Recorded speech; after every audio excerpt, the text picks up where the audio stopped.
तो चलिए आज हम लोग बाबू प्रकाश का परावर्तन जो हम लोग थ्योरी रूप में पढ़े हैं उसका आज हम लोग प्रैक्टिकल करके प्रयोग करके हम आप लोगों को बताएंगे कि प्रकाश का परावर्तन क्या होता है और उसके दो नियम जो होते हैं। पहला नियम जो होता है कि आपतित किरण, परावर्तित किरण और आपतन बिंदु पर डाला गया अभिलंब तीनों एक ही समतल में होते हैं। और दूसरा नियम आपतन कोण परावर्तन कोण के बराबर होता है, उसको हम थ्योरी रूप में आपको लिखवाए होंगे, लेकिन आज हम प्रयोग के माध्यम से आपको बताएंगे कि ये दोनों नियम को प्रूफ करेंगे। ये दोनों नियम कैसे यहाँ काम करता है वो हम आप लोगों को प्रयोग के माध्यम से बताने वाले हैं। उससे भी पहले हम लोग प्रदीप्त वस्तुएं, अप्रदीप्त वस्तुएं, पारदर्शक वस्तु, अर्धपारदर्शक, अपारदर्शक वस्तु, ये सारी वस्तुएं कौन कौन सी होती है वो प्रयोग के माध्यम से आज हम लोग उसे भी जानने का प्रयास करेंगे। तो चलिए प्रकाश के परावर्तन शुरू करने से पहले, उससे पहले हम आप लोगों को प्रदीप्त वस्तु और अप्रदीप्त वस्तु में अंतर बताने का प्रयास करते हैं। तो ध्यान दीजिए, ये जो लाइट आपको दिख रही है ना, ये जो जल रहा है लाइट, ट्यूब लाइट आपको या बल्ब दिख रहा है, इधर भी दिख रहा है, तो वैसी वस्तुएं जो स्वयं प्रकाश उत्सर्जित करती हो, स्वयं प्रकाश देती हो, उसे प्रदीप्त वस्तु कहा जाता है। इसको दीप्तिमान वस्तु भी कहा जाता है। तो ये प्रदीप्त वस्तु का उदाहरण आपके सामने दिख रहा है। और अप्रदीप्त वस्तु की बात की जाए तो ये आपको एक डब्बा दिख रहा है, ये स्वयं प्रकाश उत्सर्जित नहीं कर रहा है, तो ये अप्रदीप्त। अ माने होता है ना, प्रदीप्त माने प्रकाश नहीं देना, ठीक है। तो प्रकाश जो नहीं देता है स्वयं, उसे अप्रदीप्त वस्तु कहते हैं। जैसे आपको ये लकड़ी आपको नजर आ रही है, ये भी स्वयं प्रकाश नहीं देती है, तो ये अप्रदीप्त का उदाहरण हुआ। और ये जो लाइट आपको जो स्वयं प्रकाश दे रहा है वो किसका उदाहरण हुआ? प्रदीप्त वस्तु का उदाहरण हुआ। तो इस तरह से हम लोग आंखों देखा हाल हम लोगों ने ये देखा कि प्रदीप्त वस्तुएं और अप्रदीप्त वस्तुएं क्या होती है। अब हम लोग जानने का प्रयास करते हैं पारदर्शक वस्तु, अपारदर्शक और अर्धपारदर्शक, तीनों का उदाहरण हम आपको आपके सामने दिखाएंगे। तो देखिए, चलिए लाइट को थोड़ा सा ऑफ कर दीजिए और हम पारदर्शक वस्तु लेजर के माध्यम से आप लोगों को, लेजर लाइट के माध्यम से आपको दिखाने वाले हैं, ठीक है। तो देखिए, ये आपको एक शीशा ये दिख रहा होगा, इस पे हम लोग जब लाइट मारते हैं, देखिए लेजर हम लाइट मार रहे हैं, तो देखिए उस पर लेजर की जो लाइट है वो देखो तो आर पार कर रही है क्या? वहां देखो आर पार कर रही है। तो वैसा वस्तु जिससे प्रकाश आर पार कर जाती है, उस वस्तु को पारदर्शक वस्तु कहा जाता है। तो ये जो आपको शीशा है, ये जो हम आपको दिखा रहे हैं, ये पारदर्शक वस्तु का उदाहरण है, क्योंकि इस पे लेजर लाइट हम मार रहे हैं तो अब तो प्रकाश क्या कर रही है? आर पार हो जा रही है। तो ये कौन सी वस्तु का उदाहरण हुआ? पारदर्शक वस्तु का उदाहरण हो गया। अपारदर्शक, अ माने ना, पारदर्शक माने पार करना। वैसी वस्तुएं जो अपने से प्रकाश को आर पार न करने दे, उस वस्तु को क्या कहेंगे? अपारदर्शक। अब अपारदर्शक वस्तु का मैं उदाहरण ले रहा हूं इस डब्बे को। इस डब्बे पर मैं लाइट मार रहा हूं, देखो यहाँ लाइट मार रहा हूं ना, लेजर मार रहा हूं, क्या प्रकाश आर पार कहीं दिख रहा है? कर रहा है? नहीं कर रहा है। यानी कि ये प्रकाश को अपने से होकर आर पार नहीं होने दे रही है। इसलिए यह किस वस्तु का उदाहरण कहलाएगा? अपारदर्शक वस्तु का ये उदाहरण कहलाएगा। तो पारदर्शक वस्तु और अपारदर्शक दोनों हम लोग जान चुके हैं। पारदर्शक वस्तु किसे कहेंगे? जिससे प्रकाश आर पार करे, और जिससे प्रकाश आर पार न करे उसे अपारदर्शक वस्तु। अब हम लोग एक और बहुत महत्वपूर्ण चीज जानने वाले हैं, अर्धपारदर्शक। अर्धपारदर्शक वस्तु उसे कहा जाता है जो अपने से प्रकाश को, कुछ प्रकाश को आर पार करे और कुछ प्रकाश को वो पार न होने दे, तो उसको कहेंगे अर्धपारदर्शक वस्तु कहा जाता है। जैसे ये जो कागज का टुकड़ा आपको कागज ये नजर आ रहा है ना, इसमें तेल लगा हुआ ये है, तो तेल लगा हुआ जो कागज है वो अर्धपारदर्शक का सबसे अच्छा उदाहरण होता है, जो आप लोगों को ये सामने दिख रहा है। इसमें मैं लाइट मारूंगा ना, तो देखिए लाइट में मार रहा हूं, तो ठीक से देखिए, इन कुछ लाइट आपको दिख रहा होगा कि कुछ लाइट जो है वो आर पार हो रही है, लेकिन बहुत सारे लाइट जो है वो आर पार नहीं हो पा रही है। अर्थात यह अर्धपारदर्शक का सबसे अच्छा उदाहरण है। ये कागज, तेल लगा हुआ कागज का टुकड़ा, ठीक है, इससे देखो प्रकाश आर पार कुछ कर रही है, कुछ नहीं कर रही है। अब वही ये पारदर्शक का उदाहरण में ये देखो, ये देखो, ये आर पार देखो वहाँ फोटो बन रहा है, देख रहे हो ना, तो आर पार प्रकाश को करे तो ये पारदर्शक हो गया। अब हम लोग आते हैं प्रकाश का परावर्तन का प्रयोग के माध्यम से हम लोग प्रकाश का परावर्तन जानेंगे, और जो डिफिनेशन आपको बताए हैं वो भी आपको एकदम सामने आपको देखने को मिलेगा कि प्रकाश का परावर्तन क्या होता है। जैसे देखिए, एक हमने क्या लिया है, ये तो शीशा लिया है, वो भी शीशा पीछे से कलई किया हुआ है, कलई मतलब रंगा हुआ है।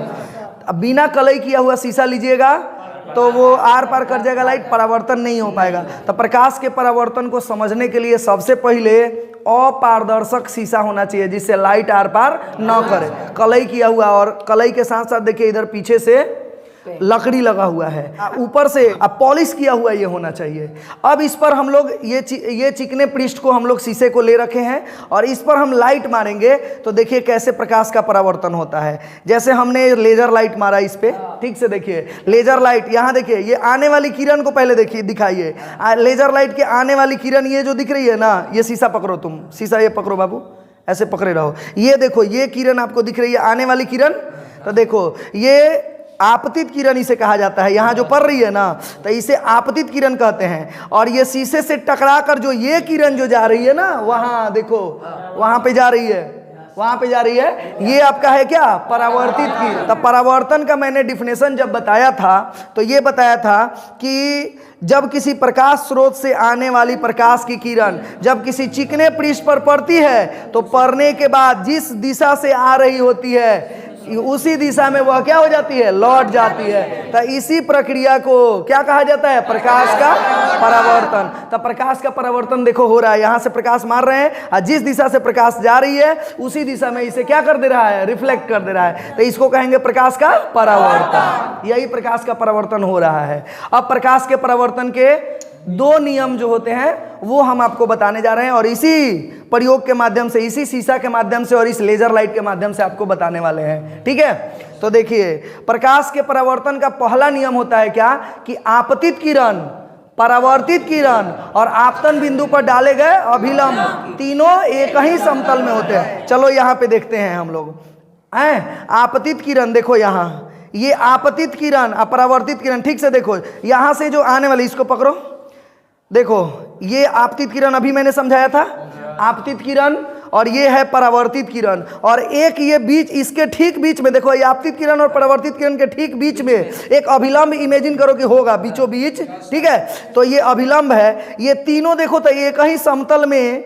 आपको एक ही समतल में नजर आ रहे हैं। ये तीनों देखो, ये समतल है, ये समतल है। तो देखो आपतित किरण, परावर्तित किरण और आपतन बिंदु पर डाले गए अभिलंब तीनों एक ही समतल में होते हैं। ये तल, ये चिकना तल है ना, इसी पे ये हो रहा है। देखो इस तल को अगर हम ऐसे घुमाते हैं, हेकरा के नहीं घुमाएंगे, लेजर लाइट को नहीं घुमाएंगे, इस तल को देखो ये ऐसे ऐसे घुमा रहे हैं। तो इधर देखो, इधर कैमरा इधर करिए, दिखाइए, देखो ये ऐसे ऐसे जो कर रहे हैं ये एक ही तल में होता है ना, इसीलिए ऐसे वो घूम रहा है। एक समतल में अगर नहीं होता तो ऐसे ऐसे हम, अगर वैसे घुमाना होता ना तो हमको इसको घुमाना पड़ता। इसको बिना घुमाए इसको देखो, हम खाली समतल को घुमा रहे हैं ना ऐसे ऐसे, तो देखो ये घूम रहा है। आप लोग इसी आधार पर, प्रकाश के परिवर्तन के पहले नियम के ही आधार पर आप बार वगैरह में जाओगे ना, तब बार वगैरह में डांस वगैरह होता है ना, अरे बार में ढिकचिक ढिकचिक ढिकचिक ढिकचिक ऐसे ऐसे करता है लाइटवा, वो प्रकाश के पहला नियम पर ही आधारित है। प्रकाश के परावर्तन के पहले नियम पर आधारित है। समतल में, एक ही समतल में, लाइट समतल में मारा जाता है, आई चिकना पृष्ठ को ऐसे ऐसे ऐसे ऐसे घुमाया जाता है, तो ये ऐसे ऐसे करता है, समझे। तो प्रकाश के परावर्तन का उदाहरण, पहला नियम का उदाहरण आपको बार में भी देखने को मिलता है कि एक लाइट इस पे समतल पे मारा जाता है, समतल को ऐसे ऐसे घुमाया जाता है, ठीक है, ऐसे ऐसे, तो वो आपका घूमते रहता है और वो डांस, म्यूजिक डांस पे जो है वो इस तरह से घुमाया जाता है। ठीक है, अब हम लोग आते हैं प्रकाश के परावर्तन के दूसरा नियम, वो भी इसी के माध्यम से हम आप लोगों को प्रूफ करेंगे। प्रकाश के परावर्तन का दूसरा नियम देखिए क्या है, कि प्रकाश के परावर्तन के दूसरे नियम में हम लोग क्या पढ़े हैं कि आपतन कोण परावर्तन कोण के बराबर होता है। पकड़ो, आपतन कोण मैं दिखा रहा हूं किसे कहा जाता है, वो देखो, देखो ये आपतित किरण है, ठीक है, ये आपतित किरण, आने वाली किरण, और ये जो आपको जा रही है वो परावर्तित किरण है। इसके ठीक बीच में एक अभिलंब है, अभिलंब देखो, ये आपतित किरण है, परावर्तित किरण है, इसके बीच में एक अभिलंब इमेजिन करवाए थे ना, तो देखो अभिलंब और आपतित किरण के बीच, अभिलंब, ये अभिलंब है, आपतित किरण के बीच के कोण को आपतन कोण कहते हैं, और अभिलंब और परावर्तित किरण के बीच के कोण को क्या कहते हैं, परावर्तन कोण कहा जाता है। ठीक है, तो ये आपतन कोण देखो ठीक से, हम इस पे दिखा रहे हैं तुमको। ये देखो, ये आपतित किरण है हमारा और ये है परावर्तित किरण। ठीक से देखो तो जितना कोण से हम इसको ऐसे कर रहे हैं, देखो जैसे दूर दूर ले जा रहे हैं वैसे वो दूर भाग रहा है अपने से, और जैसे जैसे ऐसे नजदीक ले आते जा रहे हैं तो ठीक से देखो नजदीक आ रहा है, यानी दूर भेज रहे हैं तो दूर, नजदीक ला रहे हैं तो नजदीक, यानी कि एक बीच में अभिलंब है। जितना नजदीक अभिलंब से आपतित किरण को ले आएंगे तो आपतन कोण उतना ही छोटा बनेगा। अब परावर्तित किरण और अभिलंब के बीच परावर्तन कोण होता है, तो जितना आपतन कोण बनेगा उतना ही परावर्तन कोण। देखो हम इधर से इधर भी घुमा दिए तो देखो परावर्तन कोण उधर माने जो है वो जैसे जैसे हम इधर घुमाते जाएंगे उतने कोण पर वो उधर परावर्तित होते जाएगा। यानी आपतन कोण परावर्तन कोण के क्या होता है, बराबर होता है। ये आपका प्रूफ हो गया। तो इस तरह से हम लोगों ने प्रकाश के परावर्तन के दोनों नियम को प्रयोग के माध्यम से हम लोगों ने जाना, और प्रदीप्त वस्तुएं, अप्रदीप्त वस्तुएं, पारदर्शक, अर्धपारदर्शक और अपारदर्शक वस्तुएं जो है हम लोग प्रयोग के माध्यम से देखे। तो क्या आप सभी कोई को अच्छे से ये समझ में आ गया? क्या मैं आप लोगों को ये पूछूंगा तो बता सकते हैं? जितने भी चीज मैं पूछूं बताओ, ये कौन सी वस्तुएं हैं? पारदर्शी है कि अपारदर्शी है? पारदर्शी वस्तुएं हैं। और ये बताओ, ये कौन सी वस्तुएं हैं? अपारदर्शी। और ये कौन सी वस्तुएं हैं? अर्धपारदर्शी है ना? अच्छा, दीप्तिमान वस्तु कौन सी है? ये देखो, ये जो लाइट दे रहा है इसे दीप्तिमान कहेंगे कि अदीप्तिमान वस्तु कहेंगे? देखो लेजर लाइट, ये लाइट जल रहा है ना, तो इसको क्या कहेंगे? लाइट ऑन कर दीजिए। तो देखो ये वस्तु है, लाइट बताओ, लाइट ये कौन सी वस्तुएं हैं? जो अभी जल रहा है ये ट्यूब लाइट, और ये बल्ब, ये कौन सी वस्तु है? दीप्तिमान वस्तुएं हैं। और ये कौन सी वस्तुएं हैं? अदीप्तिमान वस्तुएं हो गया। ठीक है। अच्छा, प्रकाश का परावर्तन का पहला नियम जो होता है वो कहाँ पे हम लोगों को देखने को मिलता है? बार वगैरह में, जहाँ पे एक जगह लाइट मार दिया जाता है और समतल को इधर उधर घुमाया जाता है, तो वो लाइट जो है म्यूजिक के हिसाब से इधर उधर होते रहता है। ठीक है। और प्रकाश के दूसरे नियम भी हम लोगों ने आपतन कोण परावर्तन कोण के बराबर होता है, वो लेजर के माध्यम से हम लोगों ने सीखा। इस तरह से आपका प्रकाश के परावर्तन का प्रयोगिक जो है वो आपका कंप्लीट हुआ। हम लोग अगली बार प्रयोग जब करेंगे तो प्रकाश के अपवर्तन के बारे में करेंगे।